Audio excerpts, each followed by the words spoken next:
지난 시간에 이어서 영향력 같은 제목으로 두 번째 말씀을 나누겠는데, 인간의 삶 속에 영향력을 행하는 것은 이제 물질, 쾌락, 그리고 잘못된 가치관입니다. 그래서 이 영향력이 잘못 사용되어지니까 사람들도 영향력도 이해를 잘못하고 또 그것 가지고 잘못된 길로 가기도 하고요. 여러분, 사람들은 물질을 위해서 가정도, 때로는 국가도, 심지어는 사랑도 버립니다.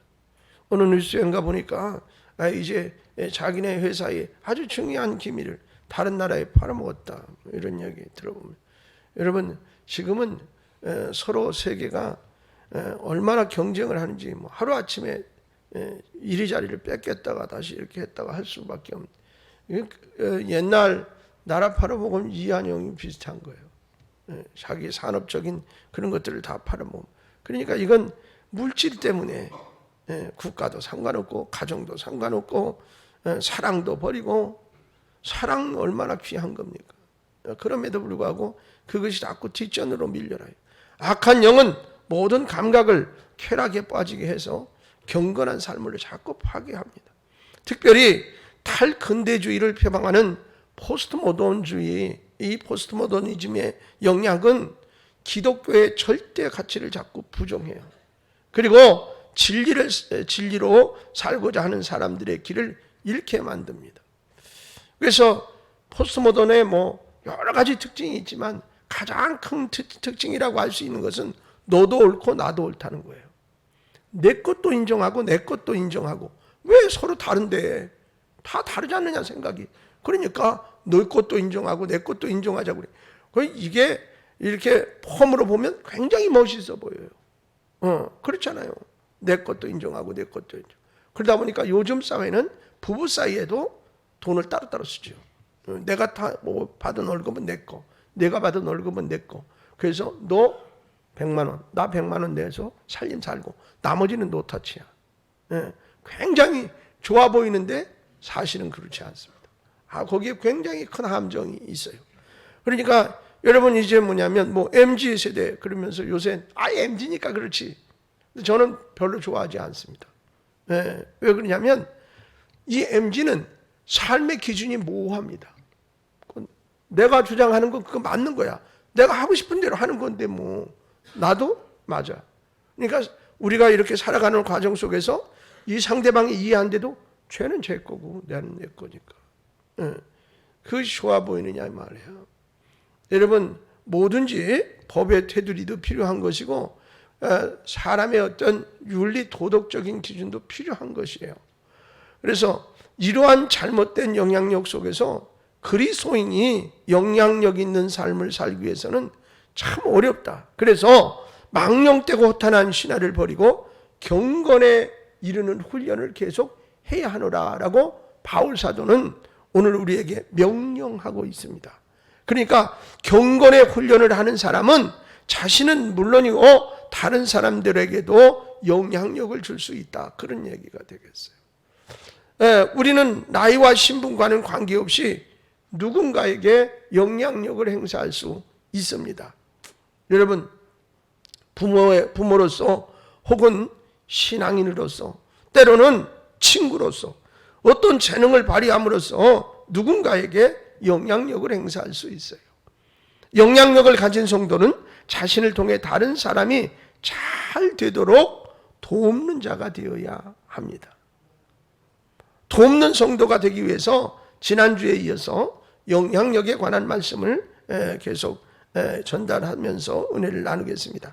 첫째로, 영향력 있는 성도는 말씀으로 양육받은 사람입니다. 중요한 말씀이에요.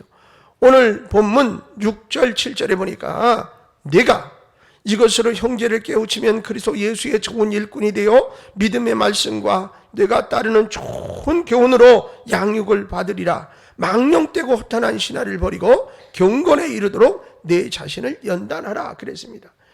그러면서 이 말씀 속에 들어있는 내용을 좀 분석을 하면 그런 거예요. 첫째는 믿음의 말씀과 좋은 교훈으로 양육을 받아야 영향력을 끼치는 성도가 될 수 있노라 이 말이에요.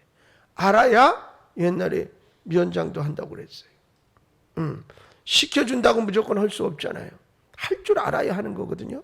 여러분, 그래서 그리스도 예수의 좋은 일꾼은 세상에 영향력을 행사하는 사람을 말하는 것인데, 영향력을 줄 수 있는 성도가 되려면 믿음의 말씀과 좋은 교훈으로 양육을 받아야 된다.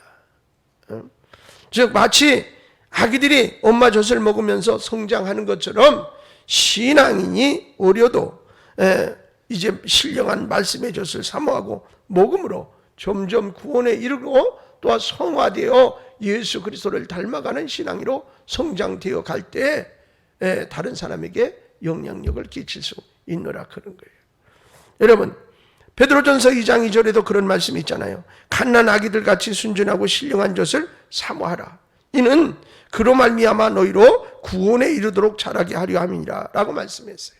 그러니까 처음에는 아무것도 몰라도 교회에 들어와서 신앙생활할 때 초신자로 시작해서 성령이 충만한 성숙한 그리스도인이 되기까지 우리는 어떻게 해야 되느냐? 말씀과 기도로 양육을 받아야 된다 라고 바울은 지금 가르치고 있는 거예요.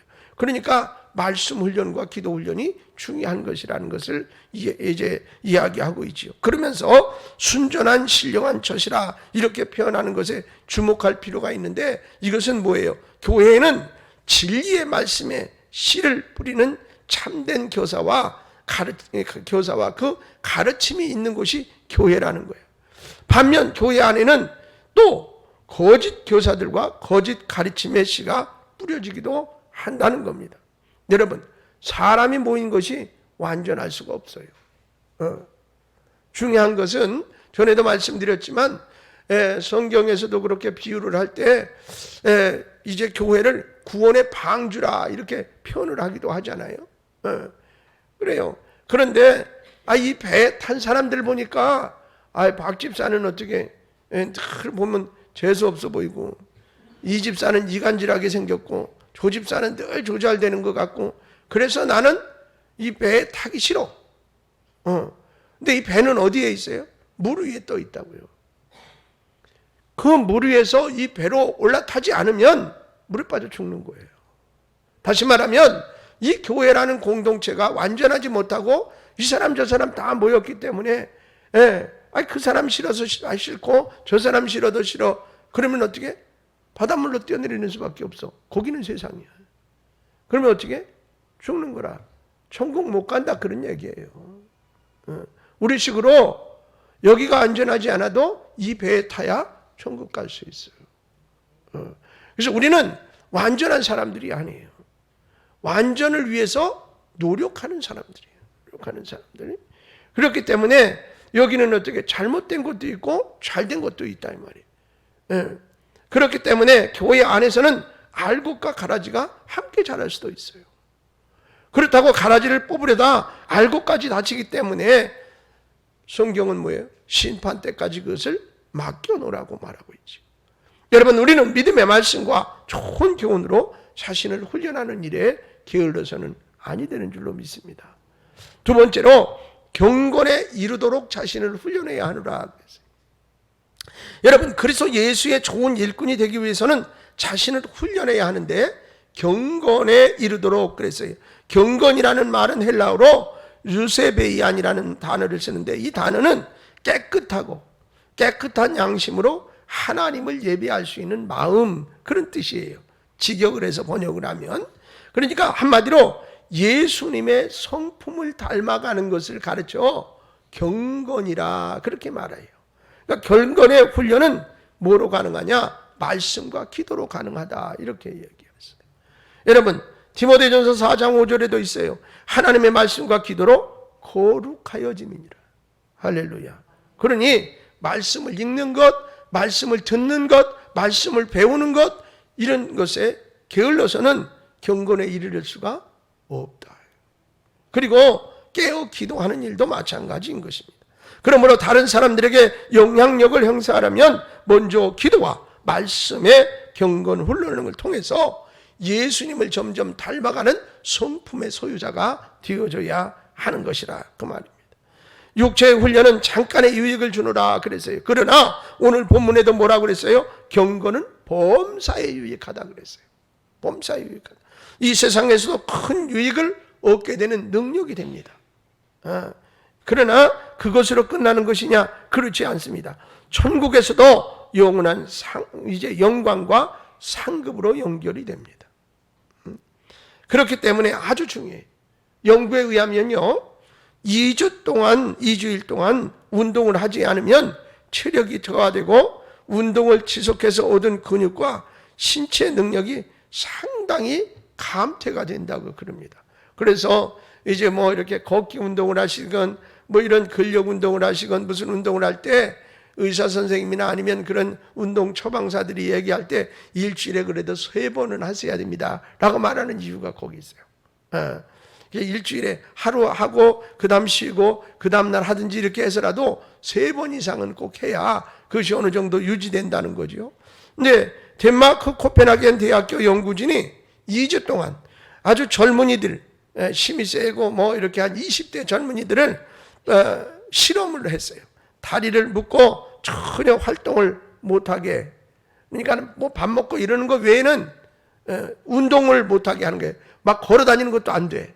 그 다리를 딱 이제 묶어놓고 그리고 2주일 동안 젊은이들에게 활동을 하지 못하게 했어요. 그리고 조사를 했더니 그 운동 전에 신체 능력의 22%에서 34%가 감소가 됐다는 거예요. 여러분 상상이 안 되죠. 그러니까는 이렇게 감퇴한다고 그래요. 그리고 이 2주 동안 운동을 하지 않은 몸을 다시 2주 동안 하기 전에 말하자면 원래 상태로 돌리기 위해서는 6주의 운동이 필요하답니다. 자, 그러니 여러분 꾸준한 운동이 얼마나 중요한 것인가요? 뭐 하루에 1시간 걷기를 하더라도 꾸준하게 해야지. 뭐 하루 그냥 한 3시간 걸어놓고 그러니까 3일치 다 했어.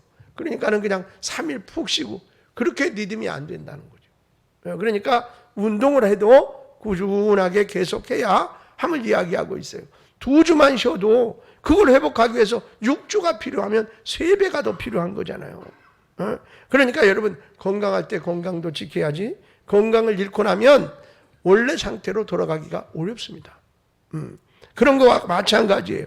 여러분 그래서 경건훈련도 마찬가지라. 경건훈련도 말씀과 기도로 매일 훈련해야 돼요. 쉬는 시간이 길어지면 경건의 능력을 회복하는 데 어려움이 있다 그 말이에요. 가령 신앙생활을 교회를 다녀. 그러면 매주일 교회를 나오는 사람과 한 달에 한 번 나오는 사람과는 판이하게 다르다 그 말이에요. 교회를 다니는 교인인 것은 맞아.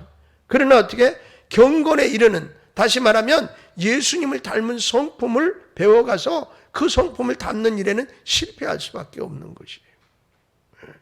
여러분 그래서 기도도 쉬지 말고 하라고 성경은 얘기했어요. 그래서 그러는 거예요. 여러분 대부분의 사람들은 경건을 훈련하기보다는 성공이나 출세나 부나 명예라는 허탄 신화를 더 좋아하죠. 그런데 늘 말씀을 드리지만 사람이 사람 됨됨이가 되면 그거보다 중요한 게 없어요.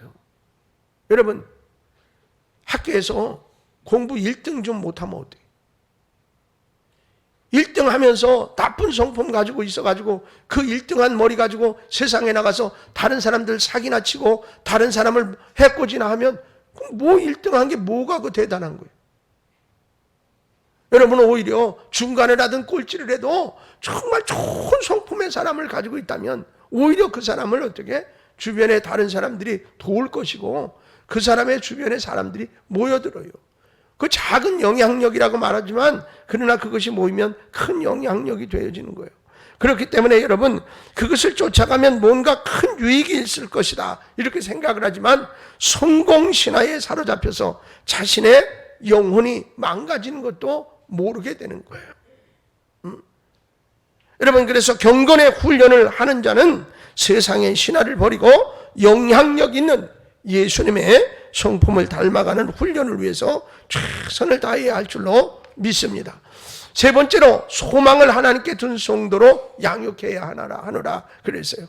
여러분 오늘 디모데전서 4장 10절로 11절 말씀해 보니까 이를 위하여 우리가 수고하고 힘쓰는 것은 우리 소망을 살아계신 하나님께 두미니 곧 모든 사람 특히 믿는 자들의 구주시라. 너는 이것을 명하고 가르치라 그랬어요.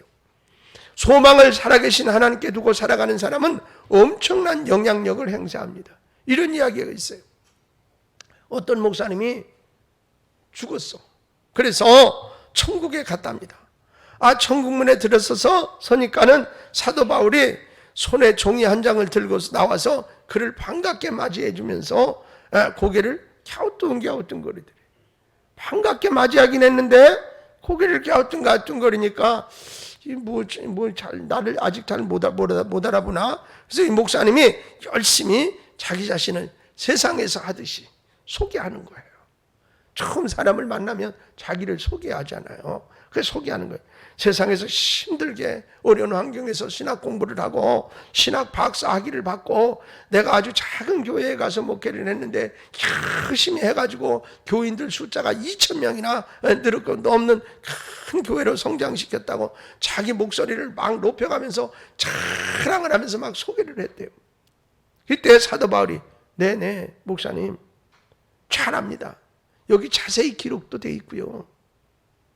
그러나 목사님은 목사님을 위한 공부는 많이 했는데 하나님을 위한 공부는 하지 않으셨군요. 그러더래요. 공부를 많이 해서 박사학위 받아가지고 교회도 2,000명 이렇게 모이도록 성장시켰으니까 목사 쪽으로 보면 성공한 사람 아니에요. 그런데 말씀하시기를 당신을 위해서는 공부를 많이 했는데 하나님을 위한 공부는 안 했다고 그러니까 여러분 그러면서 여기를 보십시오. 목사가 들러보니까 천군 천사들이 모두 하나님을 열심히 찬양하는 모습이 주변에 있더라는 거예요. 목사님이 고개를 끄덕거리자. 자 목사님 그러니까 세상으로 내려가셔서 이제 하나님이 기뻐하시는 공부를 좀 더 하고 오세요. 그리고 살려줬대. 얘기해요. 천국이 너무 아름다워서 나 안 내려가고 싶다고 세상에 안 가고 싶다고 막 뻗치다가 꿈을 깼답니다. 그러니까 꿈을 꾼 거예요. 꿈을. 여러분 그 후에 얼마나 찬양을 열심히 불렀는지. 그러니까 이게 뭐냐면 나 자신을 드러내기 위해서 내가 성공하기 위해서 막 이렇게 노력을 하고 애를 썼지 하나님의 영광을 위해서 하지 않았던 거예요. 찬송을 불러도 하나님이 들으시고 하나님을 찬양하는 마음으로 그런 마음으로 내가 찬송을 해야 되는데 이게 뭐 박자를 잘 맞히나 뭐나 지금 성도들이 나를 쳐다보는데 이런 마음을 가지고 했던 거라 그 말이에요. 여러분 그래서 얼마나 뜨겁게 찬송을 불렀는지 하나님께 소망을 두는 것은 하나님께만 영광이 되는 삶을 살아간다 그런 의미라. 다른 사람에게 잘 보이기 위해서가 아니라 하나님께 잘 보이기 위해서. 다시 말하면 하나님께 받은 은혜가 너무 커서 감사해서. 그래서 찬송도 하나님께요. 하나님께. 뭐 헌금을 드려도 하나님 앞에 드리는 거예요. 하나님한테 드리는 거다. 이런 마음의 자세로 삶이 바로 그런 성도로 양육됨이 영향력을 끼치는 성도가 될 수 있노라 그 말. 여러분 우리가 영적인 영향력을 행사하면 바울과 같이 하나님께만 소망을 두고 사는 사람이 될 수밖에 없고 되어지고 또 바울과 같이 선한 영향력을 끼치는 사람이 될 수 있다. 두 번째 영향력 있는 성도는 모든 사람에게 성숙함을 드러냅니다. 디모데전서 4장 15절로 16절에 보니까 이 모든 일에 전심전력하여 너의 성숙함을 모든 사람에게 나타나게 하라. 내가 내 자신과 가르침을 살펴 이 일을 계속하라. 이것을 행함으로 내 자신과 내게 듣는 자를 구원하리라 그랬어요. 사도 바울은 영향력 있는 지도자로 디모데를 지금 세우려고 그러는 겁니다. 나이가 어린 디모데지만 성숙함을 나타낼 줄 아는 방법을 그에게 알려주고 있어요. 나이가 어리다고 영향력이 없는 게 아니라 이 말이. 그러면서 디모데전서 4장 12절에는 이런 말이래요. 누구든지 내 연소함을 없이 여기지 못하게 하고 오직 말과 행실과 사랑과 믿음과 정절에 있어서 믿는 자에게 본이 되라. 이렇게 말을 했어요. 자, 나이가 어리다고 없이 여기지 않고 다른 사람에게 영향력을 끼칠 수 있는 사람이 되려면 어떻게 해야 되느냐라는 걸 얘기하는 거예요. 그래서 사도 바울은 디모데에게 본이 되라는 말을 하면서 구체적으로 5가지를 얘기하고 있어요. 그 첫째가 뭐냐? 말의 모범이 되라. 할렐루야. 믿는 자에게 본이 되기 위해서는 하나님 앞에서 말하는 것처럼 신뢰감을 주라. 다른 사람 앞에서도 하나님 앞에 말하듯이 다른 사람을 인정하고 존중하고 사랑하는 마음으로 얘기해라. 그 말이에요. 두 번째로는 행실의 모범이 되라. 말로 가르치는 것을 행실로 진실을 보이는 삶을 살아라. 그런 말이에요.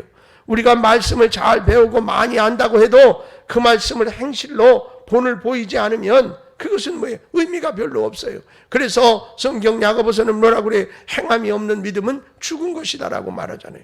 아는 만큼 행동으로 옮겨놓아라. 그런 말이에요. 세 번째로는 사랑의 모범이 되라 그랬어요. 구원의 기초는 사랑입니다. 요한복음 3장 16절도 사랑에 기초된 것이잖아요.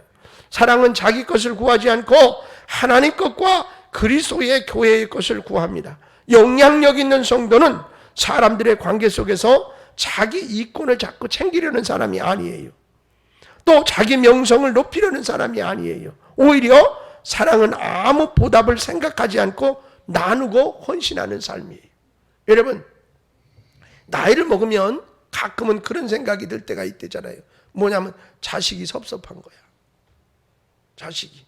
내가 자기를 위해서 어떻게 했는데 옛날에 말에 먹을 것이 없어가지고 막 그렇게 힘들고 그럴 때도 나는 배를 골아가며 새끼 먹이느라고 그렇게 했는데 이게 이런 생각이 들기 시작하면 섭섭병이 들어요.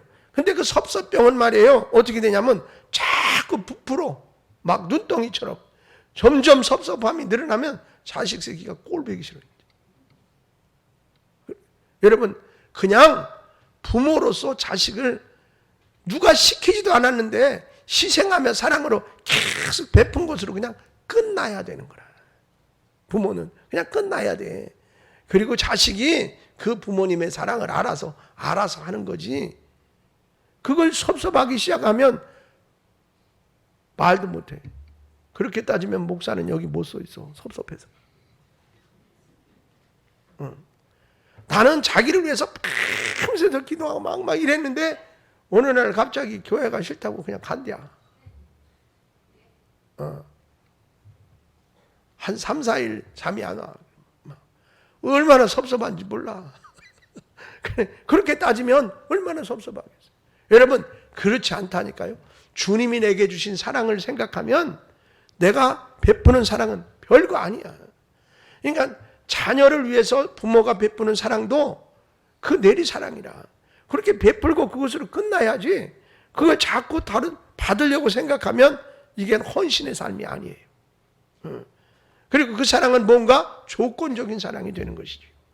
여러분, 여기서 말하는 사랑의 모범이 되라는 것은 이렇게 한없이 베푸는 주님의 사랑을 말하고 있어요.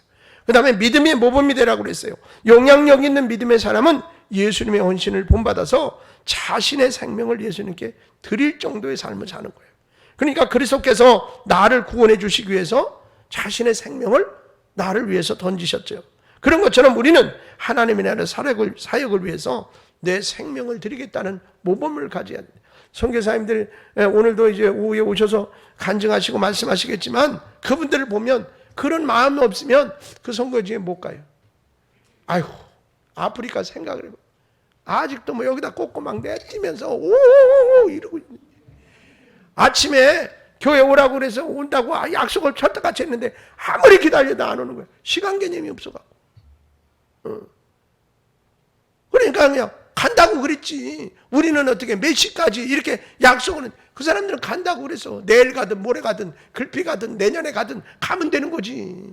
그런 사람들하고 어떻게 뭘 살아요. 생각을 해봐.